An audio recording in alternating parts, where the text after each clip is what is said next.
গ্রীষ্ম বর্ষা বিনীতি ভরসা। হ্যাঁ, বিনীত শপিং সিটি। নমস্কার, আপনারা দেখছেন হুগলি আপডেট। আপনাদের সঙ্গে আমি উষা। আসছি খবরে। বর্ধমানে মেমারি বাসস্ট্যান্ডে আজ সকালে নিথর এক ব্যক্তির মৃতদেহ উদ্ধারে চাঞ্চল্য। ভোরের ব্যস্ততা তখন সবে শুরু হয়েছে। প্রতিদিনের মতনই দোকান খুলছিলেন ব্যবসায়ীরা, যাতায়াত শুরু করেছিলেন পথচারীরা। হঠাৎই সকলের নজর পড়ে মেমারি নতুন বাসস্ট্যান্ড সংলগ্ন শ্রীধরপুর কোঅপারেটিভ ব্যাংকের নিচে শুয়ে থাকা এক ব্যক্তির দিকে। প্রথমে কেউ বিষয়টিকে গুরুত্ব দেননি। সকলেই ধারণা ছিল হয়তো কোনো ভবঘুরে বা ভিক্ষুক রাতে আশ্রয় নিয়েছিলেন সেখানে। কিন্তু সময় এগিয়ে গেলেও তার শরীরে কোনো নড়াচড়া দেখা যায়নি। কাছে গিয়েও কোনো সাড়া না মেলায় সন্দেহ আরো ঘনীভূত হয়। শরীরের মাছি বসতে দেখে স্থানীয়দের আশঙ্কা সত্যি হতে শুরু করে।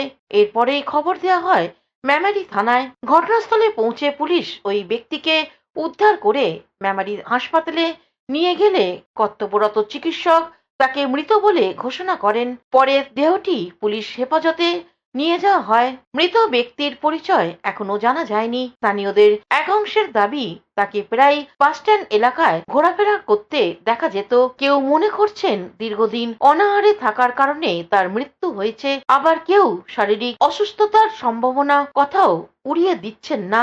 দেখলাম যে আমি সকালবেলায় এলাম, কাজে যাবো বলে বাস স্ট্যান্ডে এলাম। তা বাস স্ট্যান্ডে এক বয়স্ক করে ভিখারি প্রায় শুয়ে থাকতো। তা উনি নাকি রাত্রেবেলায় এই শ্রীধরপুর ব্যাংকের সামনে এসে আশ্রয় নিয়েছিল। যে সকালবেলা এসে দেখি উনি মারা গেছেন। দলের লোকদেরকেও খবর দেওয়া হয়েছে, তারা আসছে, বলেছেন কিছুক্ষণের মধ্যেই চলে আসবে। এরা সবই তো তাদের ওপর, আমাদের আর কিছু হাত নেই। ওনারা যা ডিসিশন নেবেন। হ্যাঁ, না না না, কিচ্ছু জানা যায়নি, কোথায় বাড়ি জানা যায়নি। মেমারি থেকে আশিস কুমার ঘোষের রিপোর্ট, হুগলি আপডেট। ব্যারাকপুর লাটবাগানে রাজ্য পুলিশের ট্রেনিং সেন্টারে আজ উপস্থিত হলেন রাজ্যের মুখ্যমন্ত্রী Suvendu Adhikari.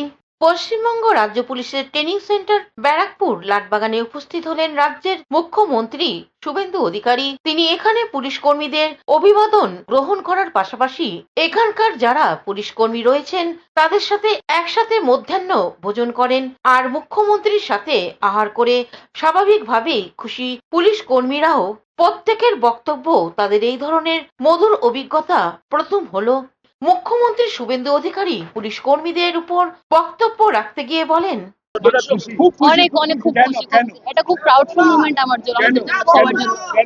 Bureau report, Hooghly update. Guru Purnima উপলক্ষে বেলুর মঠে মহারাজদের শ্রদ্ধা জানালেন মুখ্যমন্ত্রী শুভেন্দু অধিকারী। গুরু পূর্ণিমা উপলক্ষে বেলুর মঠে পৌঁছান মুখ্যমন্ত্রী শুভেন্দু অধিকারী। সেখানে পৌঁছে তিনি প্রথমে রামকৃষ্ণ মঠ ও মিশনের প্রেসিডেন্ট মহারাজ এবং স্বামী সুবীরানন্দ মহারাজের বাসভবনে গিয়ে তাদের সঙ্গে সাক্ষাৎ করেন। এরপর মুখ্যমন্ত্রী বেলুর মঠের মূল মন্দিরে পুজো অর্চনা করেন। পাশাপাশি তিনি মঠ প্রাঙ্গণে বিভিন্ন মন্দির পরিদর্শন করেন এবং গুরু পূর্ণিমা উপলক্ষে আয়োজিত বিভিন্ন অনুষ্ঠানে খোঁজ খবর নেন। মুখ্যমন্ত্রীর সফরকে কেন্দ্র করে বেলুর মঠ ও সংলগ্ন এলাকায় নিরাপত্তা জোরদার করা হয়েছে। হাওড়া সিটি পুলিশের পক্ষ থেকে গোটা মঠ চত্বর নিরাপত্তার চাদরে মুড়ে ফেলা হয়েছে। মোতায়েন করা হয়েছে বিপুল সংখ্যক পুলিশ কর্মী ও উচ্চ পদস্থ আধিকারিকদের। দর্শনার্থীদের প্রবেশ ও চলাচলের বিশেষ নজরদারির ব্যবস্থা করা হয়েছে। এদিকে গুরু পূর্ণিমা উপলক্ষে সকাল থেকেই বেলুর মঠে হাজার হাজার ভক্ত ও দর্শনার্থীদের সমাগম হয়েছে। হাওড়া বেলুর মঠ থেকে কৌশিক ঘোষের রিপোর্ট, হুগলি আপডেট। এখন নিয়ে নেব বিজ্ঞাপন বিরতি। বিরতির পর ফিরে আসছি খবরে। আপনার চোখ যত্নের দায়িত্ব আমাদের। চোখের যে কোনো সমস্যায় চিকিৎসায় অরূপ বসু পরিচালিত ইএমএলসি আই হাসপাতাল, চোখের যত্নে সর্বক্ষণ। বড়বাজার, পুরনো লঞ্চঘাট, চুচুড়া, হুগলি। একই ছাদের তলায় অত্যাধুনিক কম্পিউটারাইজড চক্ষু পরীক্ষার পর চশমা ও লেন্স প্রদান। ছানি, রেটিনা অপারেশন, মাইক্রো সার্জারি। চক্ষু বিশেষজ্ঞ চিকিৎসক অরূপ বসুর তত্ত্বাবধানে ইএমএলসিতে চোখের চিকিৎসা মানেই ইএমএলসি আই হাসপাতাল। মোবাইলে যোগাযোগ 98 94879507, আরও একটি নম্বর 9903077221, এছাড়া 9875466020 ELMC।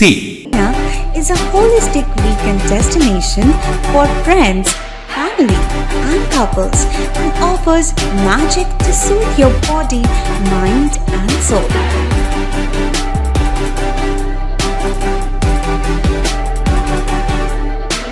Aqua Marina, your customized magician. Welcome aboard and see the magic unfold. Amala nursing home. Enjoy a weekend at Vedam, the paradise of peace.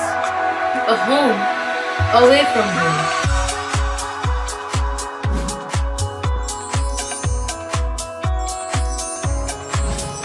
See yourself resonating with the nature. Vedam welcomes you to create your best memories. বিরতির পর ফিরে এলাম খবরে। খড়দহ পৌরসভার উপপৌরপ্রধানের ছায়া সঙ্গী তৃণমূল নেতা গৌতম সাঁতরাকে গ্রেপ্তার করল পুলিশ। ডিম ছুড়লেন বিজেপির কর্মীরা। গ্রেপ্তার হলেন খড়দহ পৌরসভার উপপৌরপ্রধান সায়ন মজুমদারের ছায়া সঙ্গী হিসেবে পরিচিত তৃণমূল নেতা গৌতম সাঁতরা। তার বিরুদ্ধে ভোট পরবর্তী হিংসার অভিযোগ ছিল এবং এলাকায় ত্রাস হিসেবে পরিচিত ছিলেন বলে জানান বিজেপির কর্মীরা। বৃহস্পতিবার ব্যারাকপুর কোর্টে নিয়ে যাওয়ার সময় তার উপর ডিম, পচা টমেটো ছোড়েন বিজেপির কর্মীরা। এ বিষয়ে বলতে গিয়ে বিজেপির কর্মীরা সংবাদ মাধ্যমকে কি জানাচ্ছেন শুনবো। বেসিক্যালি গতকাল রাতে আমাদের খড়দা থানার বড়বাবু এবং মেজবাবুর চেষ্টায় আমাদের খড়দা বিধানসভা এবং খড়দা মিউনিসিপ্যালিটির কুখ্যাত তোলাবাজ মাইকেল ওরফে গৌতম সাঁতরা এবং সায়ন মজুমদারের ডানহাত, মানে আমাদের যে বর্তমান খড়দা মিউনিসিপ্যালিটির ভাইস চেয়ারম্যানের ডানহাত গৌতম সাঁতরা অ্যারেস্ট হয়েছে। থানার সবাইকে ধন্যবাদ জ্ঞাপনের জন্য আমরা এসেছি যে ওনারা প্রশাসনের সক্রিয়ভাবে কাজ করে। আজকে আমরা রওরা থানায় ভোটের যে ভায়োলেন্স ছিল আফটার ভোট, তো তার এগেনস্টে যার নামে কমপ্লেন ছিল আমাদের সায়ন মজুমদার উপপৌরপ্রধান এবং তার যে টিম, তার মধ্যে মেন ছিল মাইকেল ওরফে গৌতম সাঁতরা।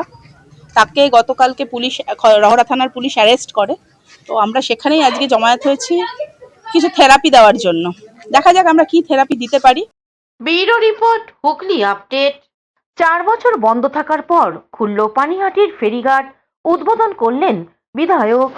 2022 সালে 29শে নভেম্বর ভার্চুয়ালি উদ্বোধন করেছিলেন প্রাক্তন মুখ্যমন্ত্রী মমতা বন্দ্যোপাধ্যায় পানিহাটির নতুন ফেরিঘাটে। কিন্তু উদ্বোধন করার পর থেকে 4 বছর বন্ধ ছিল এই ফেরিঘাট। আজ পানিহাটির বিধানসভার বিধায়ক রত্না দেবনাথ পানিহাটির নতুন ফেরিঘাটে ফিতে কেটে উদ্বোধন করলেন। পাশাপাশি নতুন ফেরিঘাটের প্রথম যাত্রী হিসেবে লঞ্চে টিকিট কাটলেন বিধায়ক রত্না দেবনাথ। আর পানিহাটির নতুন ফেরিঘাট চালু হওয়ায় খুশি এলাকার মানুষজন। এই বিষয়ে পানিহাটির বিধানসভার বিধায়ক রত্না দেবনাথ কি বলছেন শুনবো। বিগত 4 বছর ধরে এটা প্রাক্তন মুখ্যমন্ত্রী তিনিই উদ্বোধন করেছিলেন, কিন্তু মানুষের কাজে লাগেনি। বর্তমান সরকার এসে এটা নির্দেশ দিয়েছেন এটা যেন অবিলম্বে চালু করা হয়।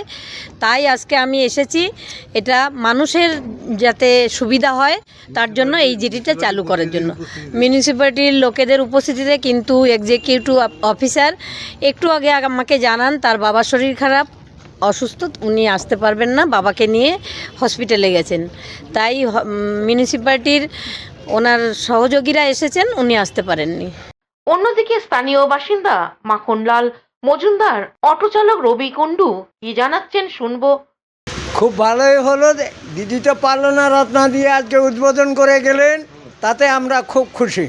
কানেকটেশন as per locality man to man verify করতে পারলো না। বললাম যে আমাদের প্যাসেঞ্জার বাড়বে, আমাদের রোজগার হবে। এখানে তো প্যাসেঞ্জার হয় না, হ্যাঁ, এখানে সারাদিন বসে থাকতে হয়, এই তো সবাই জানে, সারাদিন বসে থাকি আমরা। Bureau report, Hooghly update. Pension GPF দীর্ঘদিনের জট কাটাতে হুগলি রবীন্দ্র ভবনে বিশেষ কর্মশালা, pension, GPF, missing credit, nomination ও সরকারি হিসেব সংক্রান্ত দীর্ঘদিনের জটিলতা দ্রুত সমাধানের হুগলির রবীন্দ্র ভবনের অনুষ্ঠিত হল combined accounts pension and funds workshop. উপস্থিত ছিলেন জেলা শাসক Khurshid Ali Katri, Shailaja Khade, senior deputy accountant general Santu Dayal, Sujay আচার্য, তরুণ ভট্টাচার্য, সৌম্য বন্দ্যোপাধ্যায়, তরুণ কুমার রায়, ইতর্জন ভট্টাচার্য, অজয় কুমার বসু, প্রীতম কুমার ঘোষ ও সৌরভ দাশগুপ্ত। শৈলজা খালে জানান, হাওড়ার পর হুগলি দ্বিতীয় জেলা হিসেবে এই উদ্যোগের আওতায় এসেছে। এ বিষয়ে জেলা শাসক খুরশিদ আলী কাতরি কি জানাচ্ছেন শুনবো। ফাইন্যান্সিয়াল ম্যানেজমেন্ট সিস্টেম যত এফিশিয়েন্ট হবে তত আমাদের যে সোসাইটি, ইকোনমিক্স, পলিটিক্স সমৃদ্ধ হবে প্লাস স্ট্রং হবে। So public finance management system is extremely important for good governance. I think this is the first time in my service of last 13 to 14 years such a program has been organized in my presence. So thank you so much for choosing Hooghly for this program. Hooghly থেকে শ্যামল সিনহার report, Hooghly update.